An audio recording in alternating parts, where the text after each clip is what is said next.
আপনি ইউনূস সাহেব সুদূর বুদুর করবেন না, বন্ধ করে দেবে আপনার তেলস্মাতি কারবার। 2 দিন সিএনএ এজেন্টরা বন্ধ করেছিল, আপনার কাপড় চোপড় ভিজে যাচ্ছে সরকারের। কোন বিদেশি রাষ্ট্রকে আমাদের বন্দর দেওয়া যাবে না। বন্দর কারো পৈতৃক সম্পত্তি নয়, বন্দর 18 কোটি জনগণের। বন্দর ডক শ্রমিকদের, বন্দর শ্রমিকদের, ডক শ্রমিকদের পেটে লাথি মেরে আপনি ওই ডিপি ওয়ার্ল্ডকে ট্যারিফ বাড়ানোর মাধ্যমে ব্যবসায়ীদেরকে দাম বাড়াও, ট্যারিফ দাও।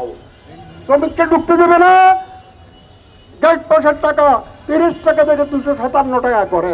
কোন জমানা এটা? কলিযুগের চাইতে তো খারাপ যুগে আসলাম আমরা। আপনি ইউনূস সাহেব সুদূর বুদুর করবেন না, সেটা ইংরেজি মানুষে কি বলে সুদূর বুদুর। সুদূর বুদুর করবেন না আপনারা।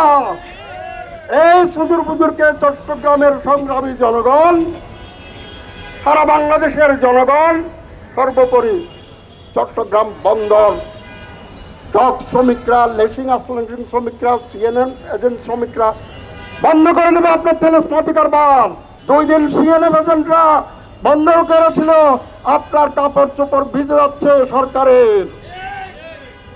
তাদেরকে ধন্যবাদ জানাই। আপনারাও থাকেন এই সংগ্রামে।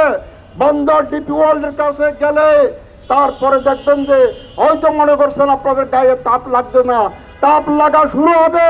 জিনিসপত্রের দাম বাড়বে। এখন কি বেড়েছে? 10 গুণ হবে জিনিসপত্রের দাম। কাজে আপনি জনগণ, আপনারা যারা প্রশাসনে আছেন, কালকে পত্রিকা দেখলাম 1 লাখ 1.5 লাখ টাকা সেক্রেটারির বেতন 2 লাখ টাকা 3 লাখ টাকা হয়ে যাচ্ছে।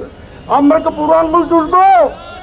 বন্দরের শ্রমিকরা, ডকের শ্রমিকরা আমরা বুড়ো আঙ্গুল চুষবো? নির্মাণ শ্রমিকরা, হোটেলের শ্রমিকরা আমরা কি করব? আপনি তাদের বেতন বাড়ানোর খবর নাই, মজুরি বোর্ডের খবর নাই। আপনি ওখানে ট্যারিফ বাড়িয়ে এদের গলার উপরে। আর এটা ওইটা না, কাপড় ধোয়ার একটাই সলিউশন, চাকা অল ইন ওয়ান। খড়গ ঝুলিয়ে রাখছেন, বন্ধ করুন। আমরা এই তেলস্মাতি কারবার আমরা চাই না। কর্মসূচি একের পর একা আসবে, জনগণ থাকবে। বন্ধ আকাঙ্ক্ষের জনগণ যারা দাঁড়িয়েছেন, পিছনে যারা আছেন, কর্মচারী যারা আছেন, তাদেরকে সবাইকে বলি, অনুরোধ করি, ভাই সংস্কার কমিশনের প্রত্যক্ষ সরাসরি প্রস্তাব ছিল বন্দর কোন বিদেশিদের দেওয়া যাবে না। সেই প্রস্তাব খেলাপ করে আপনি এখন বন্দরকে বিদেশি দিয়ে দিতে চান। কোন আমেরিকা, কোন ভারত, কোন চীন, কোন বিদেশি রাষ্ট্রকে আমাদের বন্দর দেওয়া যাবে না।